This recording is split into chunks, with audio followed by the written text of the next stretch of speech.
ஓடங்கொய்யால என்னடா இது இவ்வளோ பனி பெய்யுது? நானே பார்த்தது இல்லையே இவ்வளோ பனி. முன்னாடி வர வண்டி தெரியலன்னா பார்த்துக்கோங்களேன்.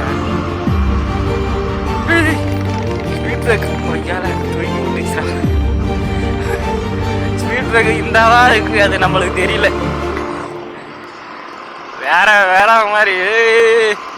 ஆக்சுவலி நம்ம இது போய் சொன்னா கூட நீங்க நம்பிடுங்க, நம்ம ஊட்டி ரைடு போயிட்டு இருக்கோம் அப்படின்னு.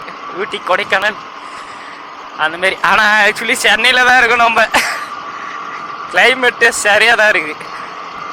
இதெல்லாம் என்ஜாய் பண்ணலாம் இருக்கிற மனுஷனே இல்லைங்க. நானே மனுஷன் இல்லை முதல்ல. அது சும்மா சொல்லி விட்டுச்சா. டீ கடையில் எவ்வளோ பேர் இருக்காங்க. நம்மள ஸ்பீடு இருக்குமா இருக்காதான்? ஸ்பீடு இல்லை. பெட்ரோல் ஆஃப் ஆயிடுச்சுன்னா நீ தானே நம்மளுக்கு